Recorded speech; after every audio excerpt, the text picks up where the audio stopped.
welcome to another exciting edition of P&B Sports Show. I'm your host, Abel Sunday. The much anticipated Showdown Grit and Glory second edition is already gaining momentum, drawing attention from sport enthusiasts and participants across the country. The event promises another thrilling display of talent, strength, and determination. Joining us virtually on this program today is one of the organizers, Mr. Mario Okoyoge, who will be sharing key details on what to expect from this year's edition, from the level of competition to the overall goals of the event. Grab your teacup because P&B Sport start now.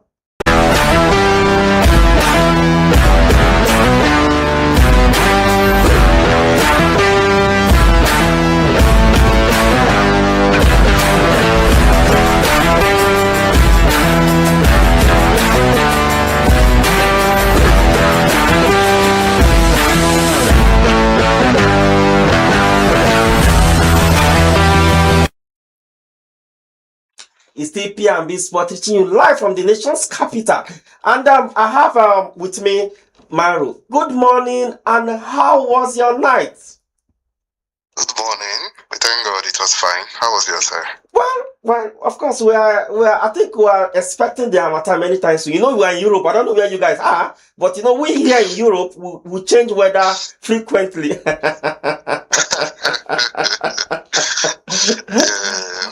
Okay, let's dive into the conversation, Mario. First edition of Showdown Asaba. It was explosive. We could see the display of talent. We could see how basketball enthusiasts filled up the indoor of Stephen Keshi Stadium at Asaba there, and it was something to watch because I was there live. So it was something that it was a sight to behold. So I don't know how from the first edition, what are those things you've seen that you guys want to correct or improve on in this second edition? Honestly, I would say it was a very huge shock because the reception we got was way more than we expected. And now it's the whole idea now is even going beyond just a grassroots initiative to empower youth. And now it's becoming a movement that even the government is looking to participate, to contribute to. And as it stands, that's very encouraging. And this year, the second edition is coming up in December. The calls and the requests that have been coming in, both from teams, from sports enthusiasts, and from partners, local partnering brands, are very encouraging. And I think we are on the right direction for another edition this year. Okay, talking about this edition this year, and we're expecting to see more teams, isn't it? Before now. Yes. So what have you guys put in place to see how, in terms of logistics, in terms of players' welfare, in terms of what have you guys put in place, like the full package? Yeah. So immediately after the last edition, the team went back to the drawing board, and we picked on the high points of last edition, and we are going to make them better. Then this year, we are making arrangements for more teams and from a wider scope. So we are bringing in teams from the north, teams from the south, teams from Bayelsa, teams from Ikiti, teams from Ondo. Teams are coming from Abuja as well and from Kwara as well. So it's going to be, I think, much more resounding. The outreach and the expressions which we are going to garner, the exposure is going to be more because now we have media partners on ground, and it's definitely going to be better than last year. Yeah. Okay. Let's dive into the technical aspect of it, because last year I know Device Speed got to the finals for the female category. They played against the Delta Force ladies, and of course, and the coach was even on this program one time like that, and he complained bitterly about the officiating. But I don't know how you guys have looked at it, or the caliber of referees you are going to bring, because the truth of the matter is, officiating is one key part of any championship. But when you say championship goes well, you say, okay, the officiating is superb. And if you recall, let me take you, pardon me, to take you to football. If you see what happened in Ivory Coast, the last championship that was held in Ivory, that is, I'm talking about the AFCON that was held in Ivory Coast last year. You could see that everybody gave that competition a pass mark. Why? Because of the level of officiating and how the referees were able to calm some situations down during those competitions. So I don't know how you guys have critically maybe analyzed how the officials, I'm talking about the officiating officials, how they've conduct themselves and how they've handled games, big games. Because to be honest, sometimes you will not blame them. Some games are bigger than the referee. No offense. Some games are bigger than the referee. So I don't know how all these committee people have set up to see how you could curb such situations. Yeah, so as it stands, we are currently in court with the Delta State Sports Commission and a little bit with NBPF, and we are going to once again bring in Nigerian Basketball Federation accredited referees that are registered, and referees that have a good track record of integrity. Those are the type of people we are working with, and we are also going to enjoy the coach, because this is sports, and accepting defeat gracefully is one of the signs of a good sportsman. Understand? So we'll make sure that this year there's also integrity in the refereeing, the recording. In fact, everything that has to do with the game, we are coming with top class equipment to make sure there is transparency. I think that's what is most important: transparency. The coaches can see it, the spectators can see it, the players on the court can also see it as well. So there will be no room for biased decisions by the referee. Understand? So I think we have those things on ground. Okay, well said. Then there's also an incident, because I'm trying to draw your attention. Sorry, I'm trying to draw your attention to all those incidents that must have happened because I was on ground also. There was also an incident that happened the first edition when the pairings of the quarterfinals, which most coaches it did not go well with them because it was paired wrongly. So I don't know, during the pre-match meeting, what did this, because that is where the technical input come from, because during the pre-match meeting, the technical officials are supposed to come and give the coaches, okay, this is how this thing is going to, this is how every competition has the way they pair, they want the games to go, or they want the structure. Okay, let me put it that way: the structure of the tournament. Every tournament have their own structure, how they want it to go. It doesn't mean that because A do like this, B must do like that. So, but they should spell it out. I'm talking about the pre-match meeting. These are the things that I think the technical official, and I don't know whether you guys will need to come in as well, so that there will be a level of transparency, or how you people want the structure of the game to look like. Yeah, as the organizers, we are very influential in part of these decisions, but most times we don't want to make these decisions for the sports committee itself, people that handle the sporting events, because it will look like we are influencing it. But we allow them to do their thing. Most times the way they do this game fixing is they pair evenly matched teams against each other, and we take off from there. So at the end of the day, whoever meets each other at the knockout phases or at the finals, you have to work for it. That's the whole essence of the competition. You grind, you hustle, make sure you work for that glory, that bragging right you want your team to have. That's the essence. That's the spirit we are trying to push out in young people, that they see themselves as competitors no matter the odds. You see yourself that you are worthy of that thing you are fighting for. That's part of the doctrine or the mentality we are trying to resurrect in the youth, that yes, you can do anything so long you are dedicated to it. Oh, perfect. Okay, let me give you a breather. We'll go for a very short break right now. So when we return, of course, we'll have Mario still in this very, very much with us live, virtually. Of course, when we come back, we'll continue the discussion. Don't go anywhere.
Welcome back. It's still P&B Sports Show, reaching you live from this nation's capital. And I still have Maro with me very much in the house. Maro, I just wanted to get to take a breather. It's like you're on hot seat already. This is not EFCC Probo. We are just asking questions. That's all. Yes, of course. Okay, Maro. Let's go to this because I want to know better about the second edition. I want to know better. Last edition you guys did something like it's just first and second that you're going to go home with something, and I want to take your mind. Okay, just back a little, like 2 or 3 weeks ago, we have this. There's this 51 Alliance that were held in 51 Alliance Basketball Cup that was held in Port Harcourt, and the way they line up from first to eighth have something to go with it. So I was thinking that, don't you think this showdown could adopt the same principle that, okay, maybe from first, second, third, fourth, fifth, sixth should have something to go with it. And it's not that if you come, you not see go, if you not win anything, you go home empty-handed. The likes of okay, let me not call him because I wanted to call one I want to call one basketball team, but let me not call him. But some of those ones, they went home without anything. So don't you think it would be good if you share the national cake a little, so that it could, at least the smaller teams could have a feel of the competition, even if at least they did not win anything. At least they are transferred back to transferred down to the venue of the championship and back home should be covered. I don't know. Let me know what you. I think on every standard competition, every nationally or global standard competition, all teams that are participating most times, they have a national body that sponsors and facilitates their participation in these competitions. And I believe as a team that is playing on a competitive level, you should have budget for competitions, because these are opportunities where your team will also grow as well. You face other teams in real time, you develop your players, and you get the exposure. And I feel that's a whole lot to gain by just competing, because your name will come out, your name will be in the media, people get to see you, people get to see your talent. But also with regards to your question, everybody cannot also be a winner. So we have encouragement for those who come. And by the grace of God, the Delta State Sports Commission have agreed to support with accommodation. Okay. And also the management, we are going to be making arrangement for a meal.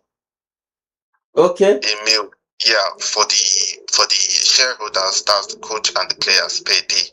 Okay. Imagine that running for the 70 days for over 20 times. That's a huge financial task. So what you are saying now that, okay, go ahead. Yeah, besides that, the pricing for this year, we didn't just limit it to first and second. Okay. So now for all categories, for all events that are going to be taking place, we have first, we have second, we have third. But I don't want to mention the prize. That is where I wanted to go to. That's where I wanted to go to, because we should know. So that clubs from the NBA will not come and say they want to compete. No, that is because we need to know how much you want to give to these guys, because you are in the media already. So we need to know how much you want to give to these guys, so that we will know how we could. Go ahead. Yeah, when they've made up their mind to compete and they come to Asaba, they will know. But it's a very, very handsome prize, both for the winner, the first runner-up and the second runner-up. It's not a small amount, so it's very encouraging. And I think I think the emphasis of sports should not be on what is the prize, but rather the effect of having a community that has something in common. We should not just look at it that, okay, I'm going to play to win. What if you don't win? What have you gained? Understand? So it should not really, the emphasis should not, the focal point should not really be what is the grand prize, but rather how can I better myself that I can play on international stages? Because that's the essence of all this whole grassroots. From here, national scouts see you, come to my club, come to my scrimmage and all, and before you know, you get the exposure you never even knew you could achieve. So that's the main prize. But besides that, the prizes for first, second, and third are actually very substantial as well. So as they're hearing us now, they should know that if you get, at least if you finish first or second, you should have first, second, third, you should have something to go to go home with. Like already you've talked about Yes. the accommodation, which is players welfare, and you've talked about the coaches as well and other units.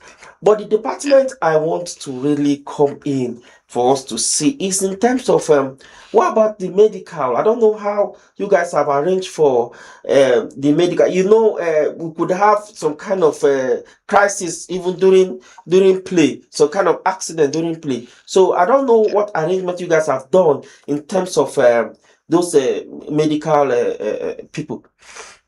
Yeah, we already have arrangements with the Nigerian Red Cross Society Delta State chapter, and they will be on ground.